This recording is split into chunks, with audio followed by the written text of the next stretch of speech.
সভাপতি এবং উপস্থিত কমরেড, গত 8ই আগস্ট আরজিকর হাসপাতালে ডাক্তারি ছাত্রীর যে নির্যাতন এবং খুনের ঘটনা ঘটে, সেই ঘটনার প্রতিবাদে গোটা পশ্চিমবাংলা, ভারতবর্ষ এবং তার বাইরের সাধারণ মানুষ রাস্তায় লড়াইতে নেমেছিলেন। আমরাও আমাদের মতো করে আমাদের সংগঠনের পক্ষ থেকে সেই লড়াইতে ছিলাম। সেই লড়াই আমাদের চলবে। এর মাঝখানে নানান ঘটনা ঘটছে, নানান ষড়যন্ত্র হচ্ছে, ইত্যাদি হচ্ছে প্রশাসনের পক্ষ থেকে। কিন্তু সেই সমস্ত ষড়যন্ত্রের থেকে বড় ষড়যন্ত্র যেটা 8 তারিখ রাত্রিবেলা ঘটেছিল, সেটা হচ্ছে যে তিলোত্তমার সাথে এই নির্যাতন এবং তারপরে তার নির্মম মৃত্যু। সে ঘটনার বিরুদ্ধে যারা লড়াই করছেন, সেরকম বহু কমরেডকে নানাভাবে হেনস্থা করা ইত্যাদির চেষ্টা হচ্ছে। আমরা প্রশাসনকে বলবো এই ধরনের চেষ্টা না করে অবিলম্বে যে আসল ঘটনা, যেটা থেকে এত কিছুর সূত্রপাত, সেই ঘটনার যাতে দ্রুত নিষ্পত্তি করা যায়, যারা অপরাধী তাদেরকে যথাযথ শাস্তি দেওয়া যায়। নির্যাতন আসবে, আক্রমণ আসবে, আরও আক্রমণ ভবিষ্যতে আসতে পারে, কিন্তু যে কোনো স্বৈরাচারী শাসকের পক্ষ থেকে যখন আমাদের উপর আক্রমণ করা হয়, তখন আসলে বোঝা যায় যে আমরা সঠিক রাস্তায় আছি, আন্দোলনের রাস্তাতে আছি। এই আন্দোলনের রাস্তায় আমরা থাকব। ভবিষ্যতে আরও বড় আক্রমণ নেমে আসলেও এই আন্দোলনের রাস্তা থেকে আমাদের কেউ সরাতে পারবে না। স্বৈরাচারী শাসককেই আসলে তার রাস্তা ছেড়ে, তার গদি ছেড়ে, তার মসনদ ছেড়ে সরে যেতে হবে, এইটুকুই আমার কথা। আগামী দিনেও, গত কয়েকদিন আমি নিজে সশরীরে রাস্তার লড়াইতে উপস্থিত থাকতে পারিনি, আমাদের কমরেডরা সেই অভাব পূরণ করে দিয়েছে। আমিও আজ থেকে বাকি কমরেডদের পিছনেও একই রাস্তার লড়াইতে থেকে এই পরিবেশ পরিস্থিতি বদলানোর যে লড়াই, সমাজ বদলের যে লড়াই, সেই লড়াইতে পা মিলিয়ে যাব। ইনকিলাব জিন্দাবাদ। পশ্চিমবঙ্গ পশ্চিমবঙ্গ রাজ্য কমিটির পক্ষ থেকে তাকে এখন অভিনন্দন জানানো হবে। অভিনন্দন জানাবেন আমাদের রাজ্যের সম্পাদক কমরেড মীনাক্ষী মুখার্জি সহ রাজ্যের নেতৃত্ব সবাই।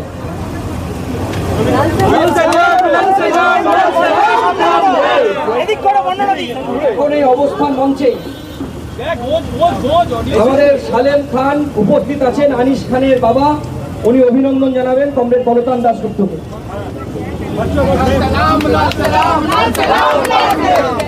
টালিগঞ্জ 1 এবং রাসবিহারী 2 এর পক্ষ থেকে বলতান দাশগুপ্তকে এখন অভিনন্দন জানাবেন।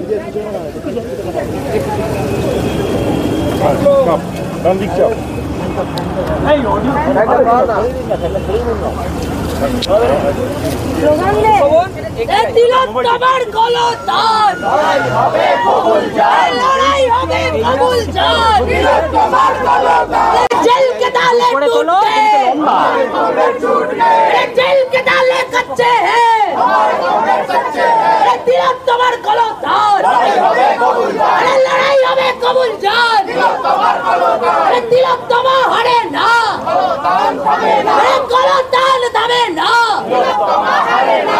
তিলোত্তমার গলদান লড়াই হবে কবুল জান, লড়াই হবে কবুল জান। তিলোত্তমার গলদান, তিলোত্তমার গলদান লড়াই হবে কবুল জান, লড়াই হবে কবুল জান। তিলোত্তমার গলদান লড়াই লড়াই লড়াই লড়াই লড়াই লড়াই লড়াই চাই, এই লড়াই লড়বে কে?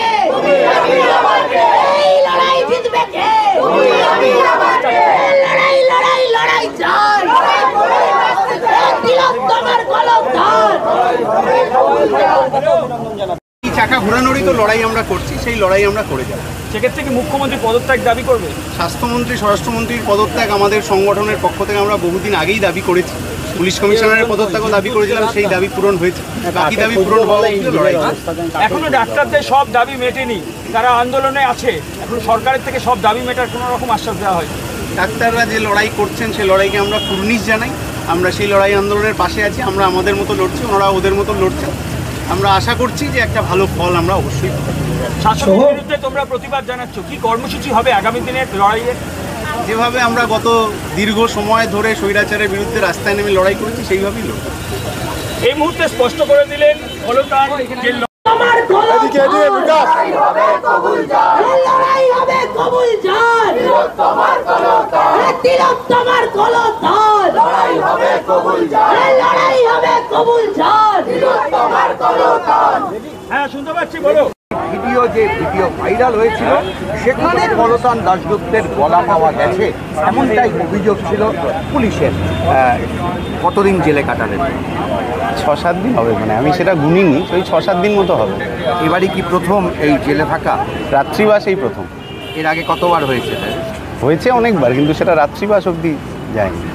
আপনার বিরুদ্ধে যে ভয়ঙ্কর অভিযোগ, সেটা হচ্ছে আপনারা দুজনে মিলে পুরো বিষয়টাকে মানে ডাক্তারদেরকে আক্রমণ করা, জুনিয়র ডাক্তারদের আক্রমণ করা এবং এই আক্রমণের দায় রাজ্য সরকারের উপর চাপানো, এরকম ধরনের অভিযোগ আপনার বিরুদ্ধে উঠেছিল। এটা গোটাটাই একটা ষড়যন্ত্রের অংশ, সেটা আমি যারা আমাকে জিজ্ঞাসাবাদ করেছিলেন তাদেরকেও আমি বলেছি যে গোটাটাই একটা ষড়যন্ত্রের অংশ, আমরা কখনোই এই ধরনের কার্যকলাপে যুক্ত থাকি না। মানে এইটা যেভাবে আন্দোলনটা চলছিল, হঠাৎ করে আপনাকে সেখান থেকে গ্রেপ্তার করা, তারপরে জেলে নিয়ে যাওয়া, মানে কিভাবে দেখছেন? এইটা প্রথম হয়নি, এর আগেও আনিস খানের আন্দোলনের সময় ডিওএফআইয়ের রাজ্য সম্পাদক মীনাক্ষী মুখার্জি অ্যারেস্ট হয়েছিলেন। এই ধরনের ঘটনা রাজ্য সরকার ঘটিয়েই যায় প্রশাসনের পক্ষ থেকে। সুদীপ্ত গুপ্ত থেকে আরম্ভ করে আনিস খান অবধি যখনই এই ধরনের আন্দোলন হয়েছে কিছু কিছু ভাঙার চেষ্টা হয়েছে। স্বৈরাচারীরা এরকমই চেষ্টা করে, আমরা তার বিরুদ্ধে লড়ে যাই, এটাই নিয়ম। রাস্তায় থাকবেন? হ্যাঁ, রাস্তায় ছাড়া আর কোথাও থাকার জায়গা নেই আমাদের, রাস্তাই রাস্তা। কিন্তু এই গোটা প্রক্রিয়াটা, যেভাবে জেলে থাকা, জেলে কাটানো, সব মিলে কি কোথাও মানে আপনাকে ঘরবন্দি করা বা আন্দোলন থেকে সরিয়ে নিয়ে যাওয়া, কি মনে করছেন? একা একজন কমরেডকে ঘরবন্দি করলে কিছু যায় আসে না, হাজার হাজার কমরেড গোটা পশ্চিমবাংলায় ছড়িয়ে রয়েছেন, কেউ অপরিহার্য না। একজন জেলবন্দি থাকলে বাকি আরও 1,000-1 লাখ লোক নেমে পড়বে রাস্তায় স্বৈরাচারের বিরুদ্ধে কথা বলতে। 14 তারিখ রাতে আমি কোথায় ছিলাম সেটা তো গুরুত্বপূর্ণ না, গোটা পৃথিবী, গোটা কলকাতা, ভারতবর্ষ নেমে পড়েছিল স্বৈরাচারের বিরুদ্ধে লড়াই। আপনি যখন জেলে গেছিলেন তখন শুধুমাত্র তিলোত্তমাকে নিয়ে স্লোগান হচ্ছিল, আপনি জেল থেকে যেদিন বেরোলেন দেখলেন একটা নতুন স্লোগান তৈরি হয়েছে যে তিলোত্তমার কলতান থামবে না। তিলোত্তমাই আমাদের লড়াইয়ের শুরুর ফোকাস ছিল, কারণ যে নির্যাতন এবং মৃত্যুর ঘটনা ঘটেছে হাসপাতালের ভেতরে, এইটা খুব বিরলতম অপরাধ।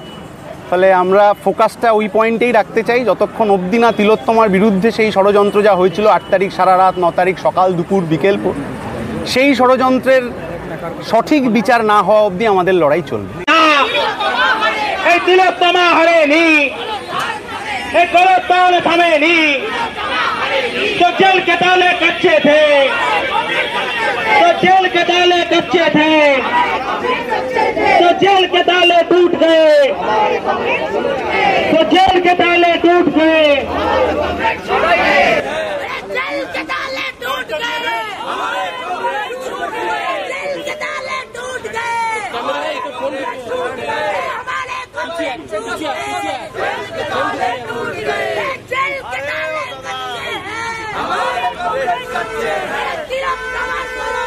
লড়াই হবে কবুল জান, তোমার কলতান, লড়াই হবে কবুল জান, কলকাতার কলতান, লড়াই হবে কবুল জান, সংগ্রামের কলতান।